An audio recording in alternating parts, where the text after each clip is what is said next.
Cool. Hello, everybody. Welcome. I hope you're having a great fest so far. It's been very busy already. A lot of cool things happening. I'm today going to talk to you about what's coming in 5.7. So it's kind of a big overview of all the things we have in flight. Touch a bit about like some of the things that we have coming after 5.7. So it's just some preview as well of stuff that's coming. My name is Arjan Brussi. I'm a technical director at Epic, and yes, let's get started. It's software development. All plans are tentative and subject to change. You know, we have the preview out. We're pretty confident that we're going to ship all the features that are in preview, but some things are still kind of ironed out, getting to the finish line. So that's basically what's happening. Quick recap of 5.6. I think it's good to kind of set the stage for some of the things that are happening in Unreal land. You know, and I think the big thing about 5.6 was performance, right? We have gotten feedback. You know, we know the type of work that people have to do to kind of get performance going. You know, Unreal 5 was a big thing about like big open worlds, right? Huge complexity, orders of magnitude, more detail in the world. But you know, getting that at high performance and all that was a challenge. So it was great to be able to work with CD Projekt on this and actually have like some really amazing content to throw at it and kind of figure out what do we need to do to kind of make that run at steady performance, not just max performance, but steady performance. Streaming is one of the things, right? World partition, all that's very nice, right? You don't have to write your own streaming solutions anymore, but it would kind of have troubles kind of navigating from sector to sector, cell to cell. So it's great to see that streaming performance is so much better, especially for like simple things like simple geometry that you don't have to interact with and make that fast.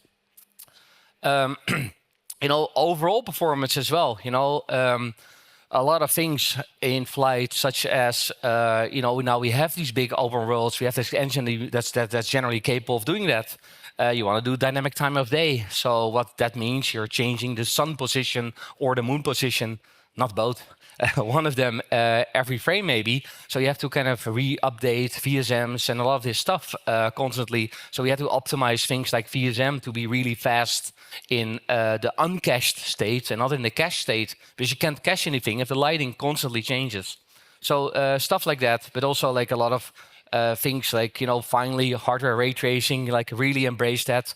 It's kind of an interesting story because when PlayStation or 5 or the Gen 9 hardware came out, it was doing hardware, but nobody really thought it was possible to do full games with hardware ray tracing. And now we're like the second half of that generation, and suddenly we're like, well, actually it's possible, right? Some licensees are telling us like, yeah, we're actually doing this. This is cool. So now we embrace that as well. And you can see kind of the next leap. Second half of the generation, always, next leap of fidelity. It's amazing using all those things. And then generally parallelization, and I have some slides about that as well. I'll just go to the next slide because it's kind of always interesting, always fun. That's a screenshot of insights on the Witcher demo. And the joke, and it's a painful joke that we always make, is this doesn't look like Unreal. Unreal has often been more their game thread bottlenecked. So we spend a lot of time on going really wide, right? Going wide in animation, right? With this new animation framework that's able to go over all the threads, like limit all the sync points between all your worker threads and your game thread. So you can do so much more. RHI going wide, physics going wide, everything going wide. And now we are getting problems of, well, how do we keep everything kind of synchronized and orchestrated and all that, right? If you're starting to hit this amount of thread utilization, you have other problems. But it's working, right? We get a lot of cool things. Animation performance, part of open world. You're building a big world. You want to do crowds. You want to do rich simulations with a lot of interactivity and all that. So yeah, animation is a big thing to be able to parallelize and all that. Still very experimental. We'll talk a bit about that later, but that's basically what you see here is animation going wide. And then I have a slide or two or three about, like some tips about how to use UE effectively. And it's maybe common knowledge or something, but we do get questions about it, and I think it's good to kind of reiterate some of these things. Experimental, beta, those kind of things. Like, what does it really mean, right? So we have a lot of things of experimental that we sometimes announce, and in the past we were very reluctant on showing people experimental stuff because it was not ready, right? We didn't want to support it. We don't have the documentation yet, all that kind of stuff. And now we're sometimes showing the experimental things pretty early, but again, we still don't have everything ready. The tooling, the documentation, all that stuff is not final. We have also with experimental, we are still working on these features hard, which means we can change the APIs, we can break your content, we can break the file formats, those kind of things. That's really the state of experimental. But then, experimental is a spectrum. Some things are very experimental, and some things are like, almost there, right? You could probably, if you start a game right now, you can probably ship with that feature. There's a bit of a caveat there. Beta for us really means that we have probably shipped like internal projects on that. Something in Fortnite or so, and probably be reasonable. Be ready for people to ship with in like 2 releases, so about a year, maybe 1.5 years. If you then break the API, which we shouldn't break the API anymore at that point, right? We would be deprecating things if we would change it. So you have time to kind of change your plugins or your code to kind of deal with updated API, right? That's kind of the part of beta. And then you have production ready, which we say like, well, now you should be able to ship with that feature in your game completely. So, some people are like, well, I don't want to touch any experimental stuff, or I'm going to wait until everything's production ready. But yeah, you're embarking on the journey of making your game that's probably 3-4 years, or shorter. I don't know, right? I hope it's shorter, but whatever, right? It will take time. So, you can probably start using some experimental features. You can probably start using beta features. But be careful, right? Just think about like what does it mean? And if you're really kind of like eager, like, I'm gonna jump on all the experimental stuff, then pick a couple that are important for you and maybe talk to us, right? Talk to us like, hey, this is really, what would you advise? And we could probably give you a bit of guidance. The other thing is modifying the engine, and the source is there. Right, but with great power comes great responsibility. I don't know. I think people have learned, long-term grizzled developers of Unreal have learned that there's dangers. There be dragons there. We had people changing the engine so much that they could never upgrade, never ever upgrade. And then we have all our developers happily typing away, doing amazing stuff like we're going to talk to you about today. And you want to kind of take on these new features, so you have to be way smarter in doing this. So I think generally the sentiment has been after UE4 that never again, right? We want to do these kind of awful integrations. So and there's some things you can do, right? There's some tricks to do it a bit more safely. Probably the biggest thing is just be more componentized in a plugin type of way of doing. I think everybody's starting to do that. Gameplay feature plugins, that can contain blueprint, code, and data, etc. Combine them in a plugin that you can load, unload, even in live with like hot fixes stuff. Be careful about where you extend, and but if there's extension points, use them. If you want to use a new extension point or propose one, we'll probably take pull requests for reasonable requests. If you change things, comment it, right? Try to kind of get rid of the tech debt again by stopping your own work. Hard. I know you're committed. And there's also things like doing shadow integrations on a branch and try to keep feeding our new things onto a branch and see if it runs and do A/B tests. Maybe those kind of things. We see people do all the things to be successful there. And last thing, we have Ari's great presentation. It's fun to watch, but there's some really good information in there. You can do all these things yourself, right? People are using TeamCity and whatever, their own CI/CD system. That's all fine. But we're starting to see that for these systems to work really well and at highest performance and fastest iteration, they all start to work together.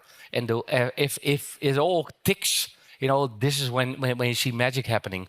And you have to understand, we have thousands of developers at Epic. We're working on like 3-4 different games, basically in a single executable, all in the same branch.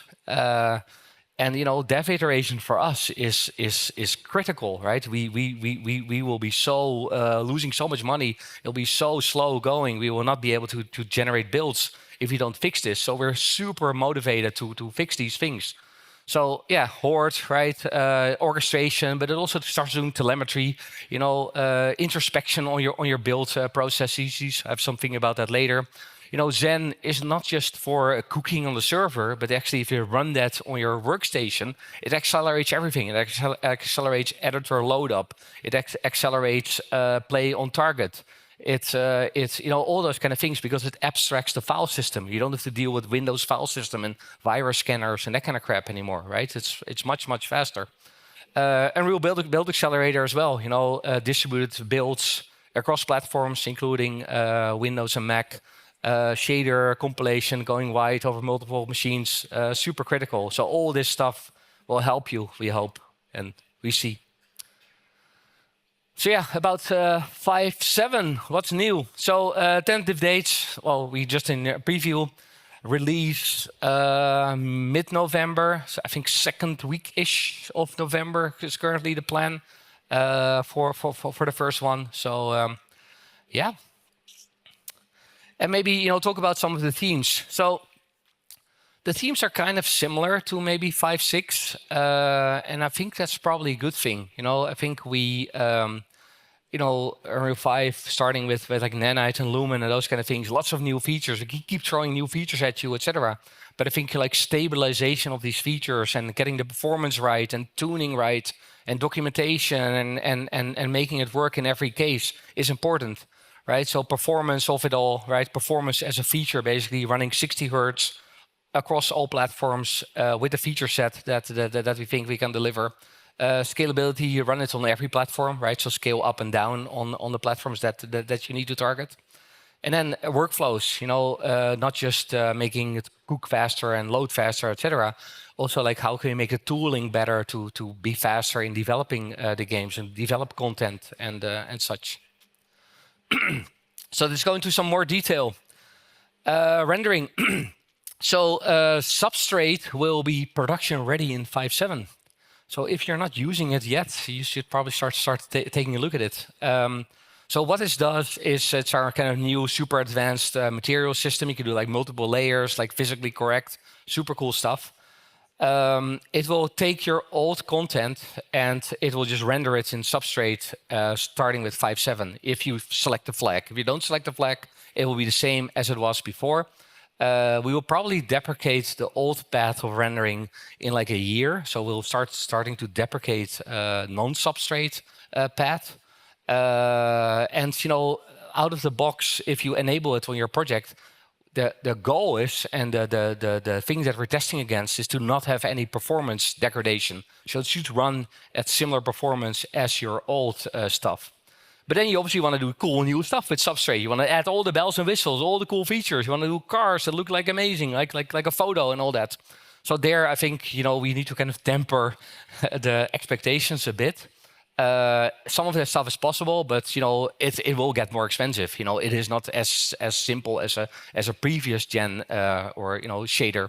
So there are intricacies there, and you need to kind of set up some good profiling tools to kind of figure out like, well, how can you spend the performance. But yeah, basically out of the box, if you enable it with blendable G-buffer, that's the thing that we call it, will same performance. You can start making Substrate materials that are even more complex. But if you want to do multiple slabs, so multiple layers of physically correct things, you need to do the adaptive G-buffer, and that's the path that still needs further optimization.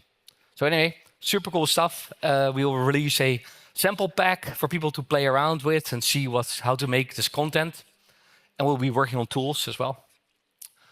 Then Megalight is actually getting a lot of work done for that. So that's super cool, going in beta in 5.7. And then the aim is to get it to production ready with 5.8. So we're kind of accelerating some of this stuff. Megalight runs on platforms that have hardware ray tracing, and capable hardware ray tracing. So it's not something that can run on mobile or so right now, even though, other discussion. We're adding some new features, right? So Substrate was a bit noisy. We've been looking at better noise control, support for grooms, shadow translucency, service types like grooms and such things. So it's a lot of kind of feature work and better performance tuning to kind of keep the resolution and the scale update rate under control. Then foliage and skinning is now experimental in 5.7. If you look at that spectrum of experimental I talked about, this is probably pretty on a pretty advanced stage of experimental, right? It's already running in performance on Gen 9 consoles, on PCs. The big thing is that kind of the rendering works, right? So the nanite skeletal assemblies work, the voxels stuff works, and all that. The biggest thing is really in the tooling side of things, like how do you alter this kind of content efficiently, and how can I kind of place it in the world? Plus things like, well, how do I do collision with these kind of crazy content and such things. So those are the type of things we're still spending time on, but generally this is working really nice. Then the next question we always get is can we use this to run crowds and characters and metahumans and those kind of things? So yeah, not yet. You can do simple characters with nanite skinning if you just have it like play like what we call like an anim bank or something. So you can do like maybe far distance stuff with that. But full metahuman with like translucency in their eyebrows and their their eyes and blend shapes and stuff in their face is not possible yet. It's an R&D. We're thinking like hopefully somewhere next year, but maybe a bit later. But that's next up for the team to work on. And then, general rendering architecture. So this is really like the ongoing 60 frames effort. So yeah, we have this initiative internally that we call 60 hertz, 60 frames per second by default. And basically looking at like, well, how do we make sure that all these features, all the settings, all the scalability is set up to actually run at that performance, or where do we need to optimize further? A couple of really interesting things in flight. We have an initiative as well, kind of sub-initiative in that, to kind of look at frame pacing, right? Make the fluency of the frames better when performance kind of bounces around a bit. Bindless is a big thing that people are constantly asking about. Bindless is still experimental on that realm of things. People starting to use it. But we'd like to have a bit more fine-grained control for bindless. So right now it's an all or nothing switch. So it's either everything's bindless or not. And we want to have more control. Like some shaders do bindless, some others don't. So we need to have more work and maybe support some other platforms a bit more to kind of maybe make that completely done for, etc. And then GPU profiler. So Luke Thatcher is doing a talk on that. We released the profiler experimental in 5.6. Super critical to start learning that tool, because it has much more information about the scene. And you can see like where things are being kicked off to the render, how it flows through the pipeline, where potential bubbles are in your pipeline. And we've used this extensively to kind of squeeze all the bubbles out and get it to get the Witcher demo, for instance, to run at that performance level.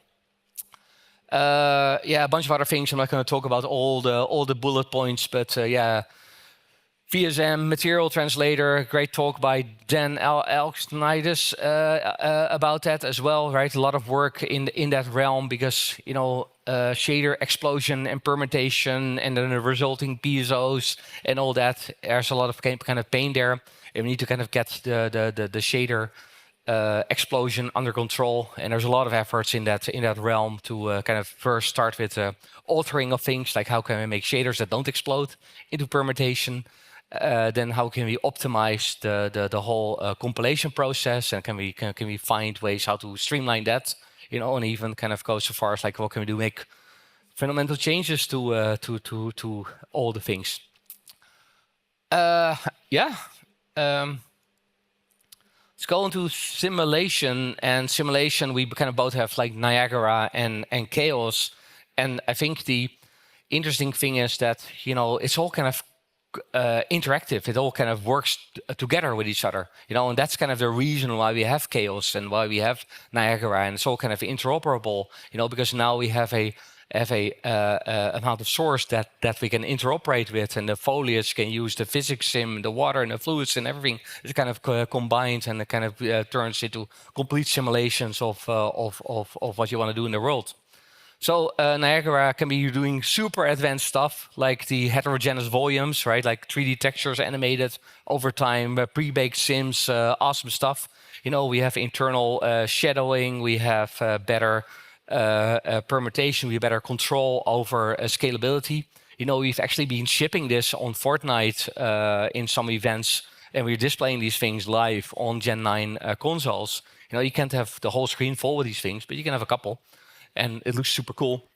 And then on the flip side, we also have like cheaper particles, like stateless emitters, with which you can do many more emitters and run that also on mobile, etc., because it's way more efficient to calculate. So if you want to do crazy amount of particles, you can do stateless emitters.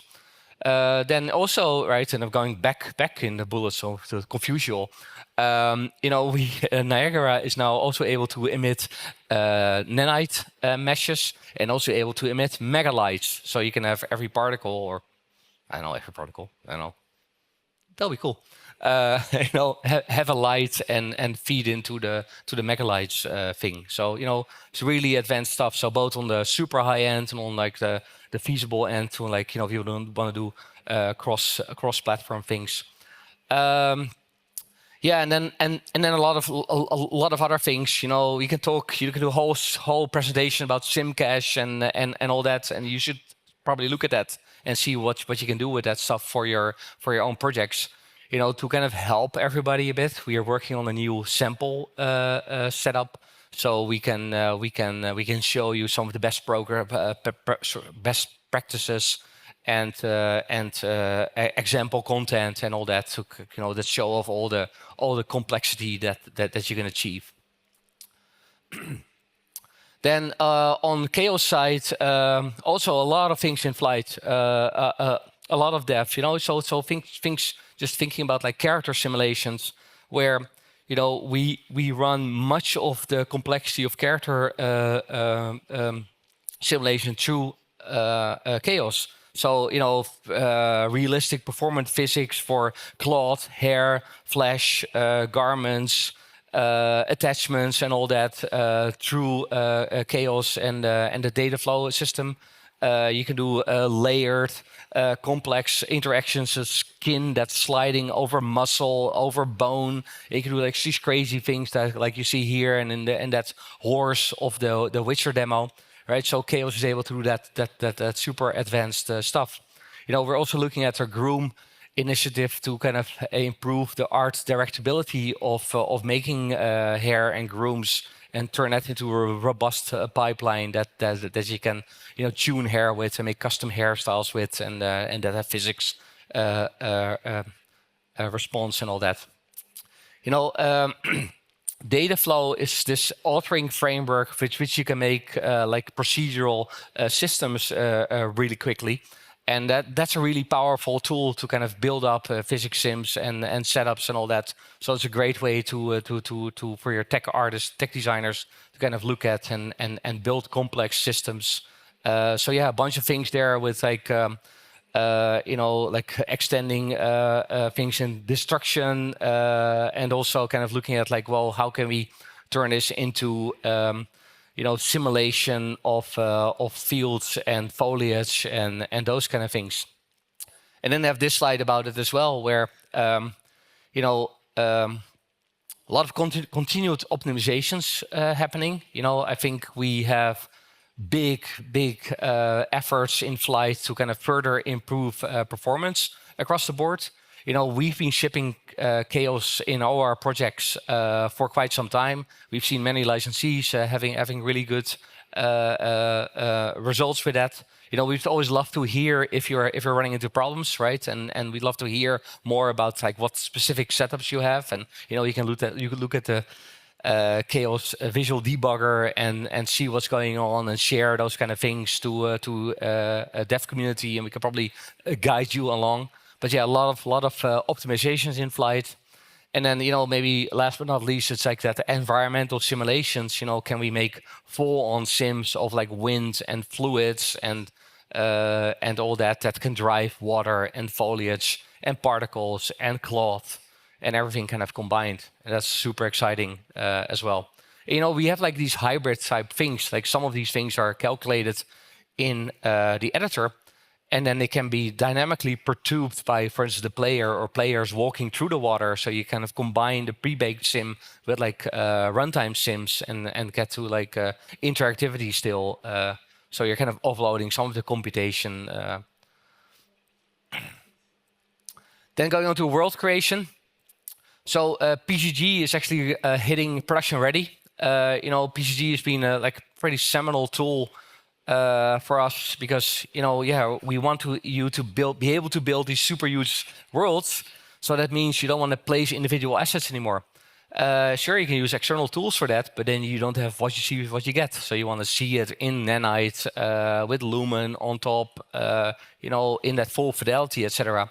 You know, PCG is also kind of interesting, and I keep reminding people, it's not just an editor time authoring tool. You can run it runtime, you can run it at load time, you can run it on the GPU.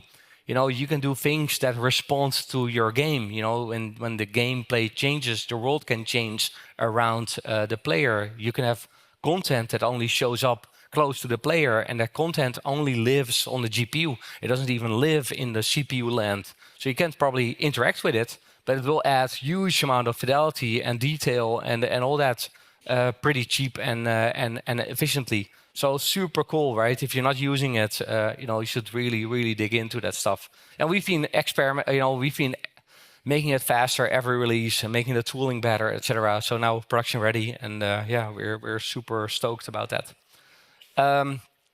Then the other thing is like building a new vegetation tooling system. So, you know, with Nanite being able to make these trees out of components like little branches and little things like you see up there, and then all hooked together in like a skinned skeletal mesh assembly. You know, that's hard, right? There's no tools that dump out that kind of content in the right format for you. So we're working on the tool ourselves. You know, there's a presentation about that. I don't know if it's happened already, but that's a cool presentation. Hopefully you can see it otherwise shortly or start playing around with it. You know, it's a very early version of the tool, you know, but the fortunate thing is that our Quixel guys have been working on foliage procedural tooling for many years, you know, and that was living in an external tool. And now we're bringing all that knowledge and all the logic and all that, we're bringing that inside Unreal Editor to be able to build really complex foliage right inside the editor. That's all Nanite friendly. Then, you know, world building in general, we have this new fast geometry plugin that optimizes streaming a lot. So basically that takes all the simple stuff around you, right? Like most of the world is probably not dynamic. It's probably all static, simple meshes or instances of meshes, etc. So this fast geometry streaming plugin you can enable. It's not enabled by default, but you can enable, and it will help kind of take all these simple assets and stream them in really fast. And we were able to do things with like the city demo, which is now, you can now stream through it at like 500 kilometers per hour. And previously it would hitch and not be able to load it in time, right? So these are the kind of improvements. And you know, that demo is still proving to be very valuable to test performance against. We also have like memory tracking. You know, you build this whole world, there's all these cells, etc. But some cells will be higher load than others. So you want to have introspection and see where all the memory is going. And then we have ability to make custom HLDs, which people are requesting. But yeah, most importantly, maybe on the slide is look at the world building guide. We have version 3 of it right now. We just updated it for 5.6. This is essential reading, right? If you're building open worlds, but even if you're building maybe just more linearly streamed worlds, there's a lot of tips and tricks in there, how to use all the things in the right way and in the most efficient way, and for performance and for content authoring, etc. So really critical reading. So yeah, going on to characters and animation, a huge amount of stuff in flight as well, and the thing is always like, why are we doing all these things, right? Why are you building animation inside the editor and all that? And I think, again, we like to limit DCC round trips, right? We don't want you to kind of go from the editor, go an external tool, import, export, that kind of stuff. It's just a painful kind of cycle. But you also want to be able to work in context. We see a lot of people that are making even movies or cutscenes or whatever. If you have it in a fully lit scene in your actual 3D world, maybe you don't have to animate it because it's behind something. Maybe you don't even see it. The camera is looking the other way, and just looking at the gray boxed in an external tool, right? Like all parts of the animation need to be perfect, but that's not really needed. Also, I think we have a lot of experienced people that really want to innovate on the state of the art of the tools. So with control rig and forward and full inverse kinematics, physics combined into it, right? We can do meaningfully faster ways how to alter content, make animation, and all that. And yeah, that's sort of the things that are in flight, right? A lot of things with rigging going on. Control rig physics, really cool, right? It just automatically generates all the secondary physics stuff, makes things a lot faster. Retargeting, there's a demo as well in one of the booths there, like differently sized animations, completely retargeted, with like contact resolution and all that, having the floor kind of context be resolved correctly because we're running part of the IK chain again, with the thing that we call like relative IK to kind of prevent self-collision and such things. So super cool to kind of reuse your animation set over a wide variety of differently scaled characters. So super cool. Animation altering in itself, right? A lot of like quality of life improvements, because we have animators using the tools themselves, and then they give us feedback. They're like, well, I hate this, right? This needs to be faster. We need to iterate on that stuff a lot. So a lot of quality of life going into altering. And then last but not least, on the sequencing side of things, we want people to build ever more complex, like even like dynamic cutscenes or complex things that can be localized, can have like different length audio, things that we've done for 5.6, do better. Integration of cameras to like from the game camera to the sequence camera and all that. So a lot of work on sequencer, and the big thing with 5.7 is like some kind of tooling to help validate the sequencers for being correct and set up correctly, so you can run it in production better. Oh, this light is really something else. At least I can see you guys. This is better. So yeah, Unreal Animation Framework. So this is the thing that I talked about. It's like really heavy in experimental state yet. We've been working on it for quite some time, so we're kind of completely getting rid of animation blueprint. We're kind of redoing building an animation system again, and it's a lot of work, right? We have to support all the things that we've been doing basically all the way in UE4. We have to redo them again in this new framework. And kind of the proof of life or proof of concept with that was that Witcher demo, where you can show that it's actually working. It is working at performance and all that. But now we're like, well, we learned things in the demo. We want to redo some things. We want to change things. We want to fix things. So it's still in heavy flux. So we don't have any internal projects right now using it. We don't have Fortnite using it, etc. It's still purely in R&D land. So I just want to say, like, this is like painful experimental. I know everybody wants to use it, but yeah, you have to wait a version or something, or do it on the side and start with some smart people trying to figure out like, oh, what can I learn? Is there some conceptual things that can help me integrate it when it's actually coming down the pipe? But very cool things ongoing. And then, Mover is also not yet done, but that's going to be very far on that spectrum again. We have licensees starting to start new projects completely with Mover right now. They're happy. They're seeing good performance. They're going good response, right, over just the old character mover component, capsule type, old school stuff. And yeah, so we're trying to get it into beta by 5.8, at which point we also want to have Iris networking be supported by Mover. So 5.8 will be, like spring next year, probably. So yeah, we're on a path to kind of get that over the line as well. But that's a well-going thing.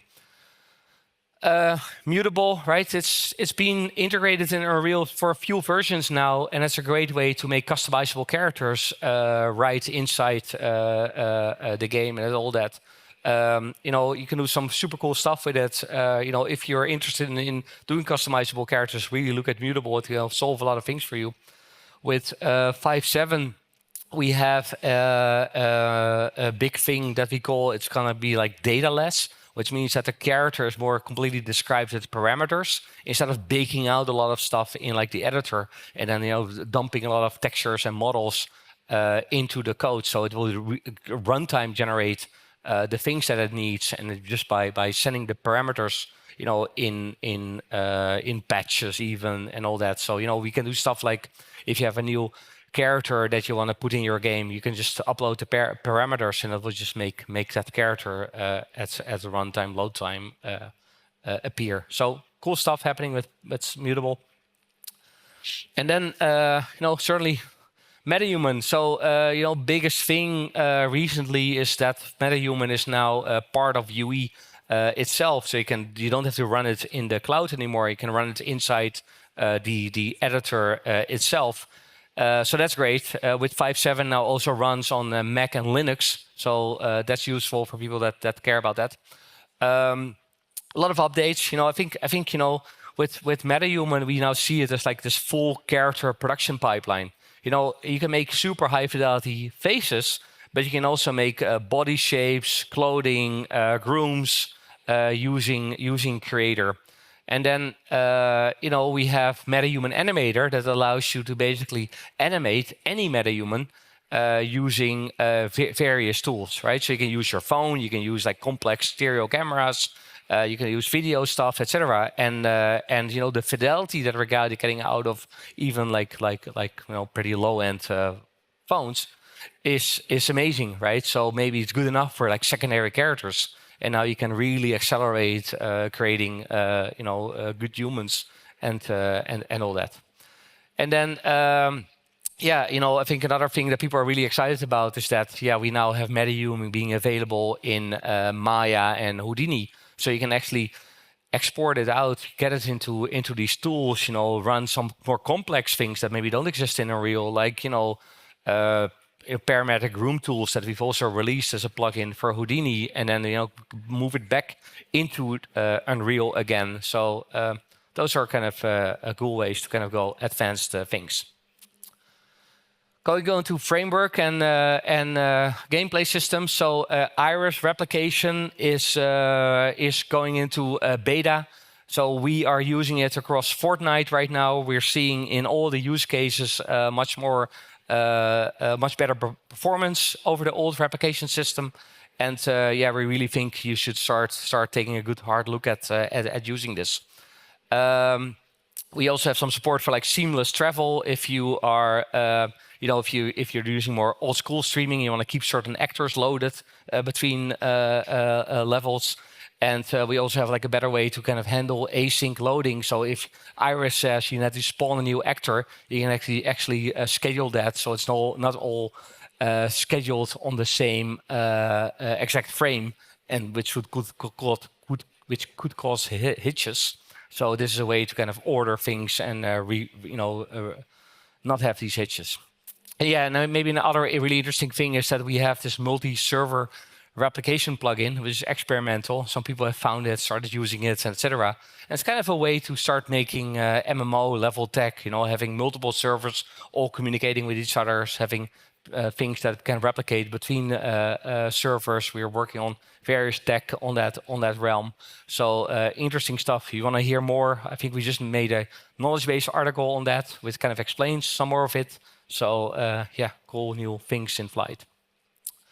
Then generally in game systems, whole bunch of things going on. Maybe cover a couple.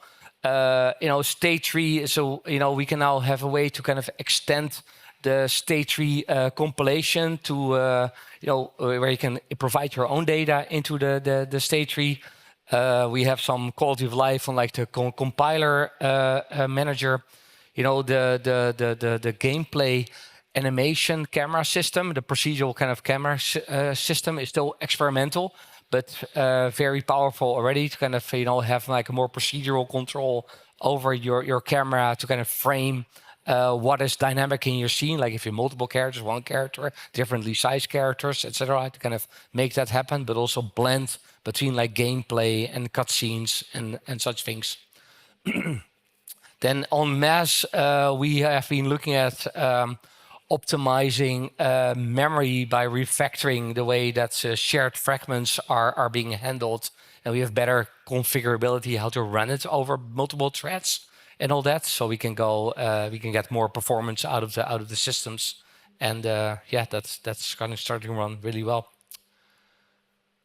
Going into core stuff, some kind of interesting like low level things that are happening down at the foundations of Unreal.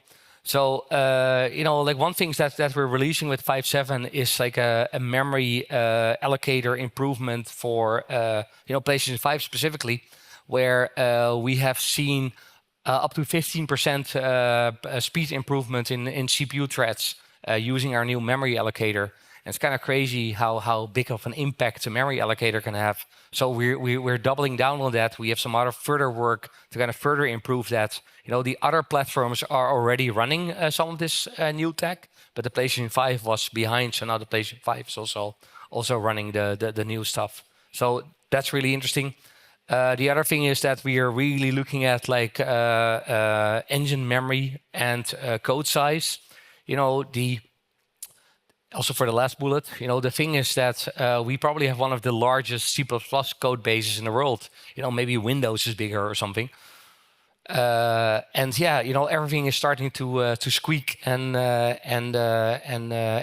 grind to a halt, right? You need crazy computers, you need crazy things like UBA and all that to be able to even compile and be efficient in ways. We're fighting against it, and we're pretty good, but we need to kind of look at fundamental things. We're looking at a lot of things. We're looking at templates. We're looking at includes. We're looking at force inline. We're looking at constructors, F names across the board, right? So for all programmers that have been looking at memory, that's probably all good news. So yeah, we've seen multiple tens of megabytes easily removed from memory and from code size across the board with all of these things. So that's good news, but it's hard. We have a lot of fucking source. Another thing in that realm is incremental cooking. The way the legacy basically from UE4 was that there's no clear dependency graph between objects and files and everything in the engine. And we've kind of solved that now by using a Zen server that kind of starts storing all that metadata for files and kind of knows how files are connected, and which file, if you change it, will result in other files kind of having to be recooked and all that. So that will ultimately result in like incremental cooking, where we just cook only what is needed instead of cooking everything all the time. That will also help batch sizes tremendously, because everything will be much more deterministic, and so we can really keep the batch sizes down. and overall cook speeds way improved. So really exciting beta in 5.7. Hopefully we'll go into production ready next year, obviously. Other thing is build health analytics, where you have to introspect what's going on, right? Like how often are people crashing? What's the load time for the Pi? What's the sync time for their perforce? All those kind of things. And if you don't introspect it and you're looking at it like a year later and everything takes like 2 hours or whatever, you're like, well, something, it's really hard to fix. But if you start looking at the graph, you have somebody that's like your build master or some person that's looking at like, well, we need to be keeping this under control. So we're dumping out more analytics. You can pipe the analytics into your own dashboards as well if you want to, but it's really critical to kind of keep control over what's happening. Another thing on like Zen is that we can now use Zen to stream directly to target platforms that are consoles, but also, for instance, mobile things. So previously, right, you had to stage deploy, boot, load thing on a console, and it could take up to like 26 minutes for something like Fortnite. People want to test on console. Console behaves different. Your controller is different. Like a lot of stuff. So now with Zen, we stream it over the network, 10 gigabit connection directly from that file cache in memory, file cache in Zen server, directly to the console, and we can load it in 1 minute 19 in this specific case. So that's amazing, right? Really critical improvements in perf. Another thing, if you look at all these kind of improvements, it's sometimes hard to kind of see like what did we actually gain, right? Like where did we actually end up? Because content on our end is growing so fast because we have thousands of people making new Fortnite skins every freaking day and whatever. So we make things faster, but the content is maybe even growing faster. So we tested city sample in 5.1 between 5.1 and 5.7. And we can see that we can cook in a quarter of the time and with 20 gigabyte less memory, peak memory. And Dan is doing a talk about that. So a lot of this stuff is shaders and making that better. So yeah, that's super cool. So cool stuff to see. Unreal Build Accelerator, we kind of talked about, nothing purely new with 5.7. But yeah, we're constantly looking at it, right? There's a lot of quality of life and improvements. Big thing that you might have missed from 5.6 is that we have this experimental cache server.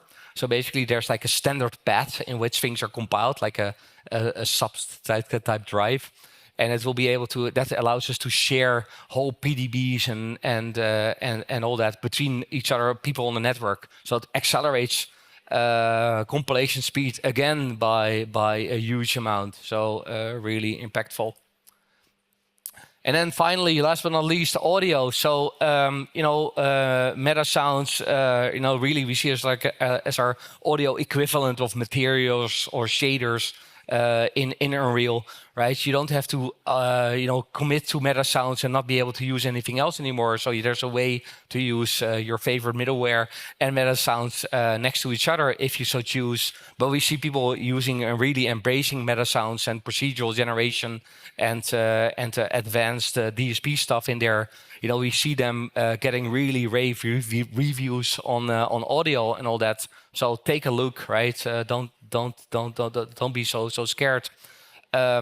Audio Insights is the way to debug it, right? So we're spending a lot of time in there to like, how can you profile, debug, play back like tail recordings and all that to kind of like debug, why are the sounds playing, why is the mix sounding a certain way, all that kind of stuff. So a lot of cool stuff in flight for audio. Also here, outside of the quality of life, we have a new sample project. So, like a lot of these things are so complex and you need to actually throw data at it and play with the data and try to understand what's actually happening. So the sample projects we think are super useful for that. So I'm happy that we have this new sample project. And we managed to make it to the end. So thank you so much.